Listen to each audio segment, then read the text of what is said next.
ഓം പരാശക്തി നമ. ശൈശവം മുതലേ അമ്മയുടെ മടിത്തട്ടിൽ വളരാൻ മഹാഭാഗ്യം ലഭിച്ച ഒരു സുഹൃതിനി വളർന്നതും അമൃതപുരിയിൽ തന്നെ. പക്ഷേ ടീനേജ് ആയപ്പോൾ പഠിക്കാനായി തൻ്റെ ജന്മനാടായ അമേരിക്കയിലേക്ക് ആ കുട്ടി പോയി. അവിടുത്തെ പരിഷ്കാരങ്ങളിൽ ആ പെൺകുട്ടി ഒട്ടൊക്കെ പെട്ടുപോയി.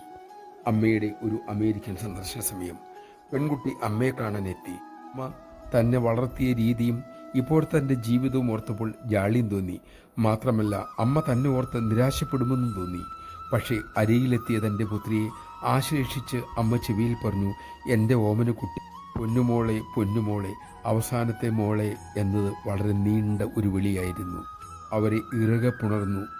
അവളുടെ ഹൃദയം ഉരുകിയൊലിച്ചു.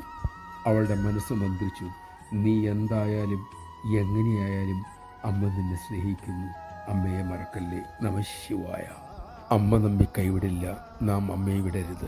ചെറുപ്പത്തിൽ കൊടുക്കുന്നതെന്തും ആഴത്തിൽ വേര് പിടിക്കുകയും ചെയ്യും.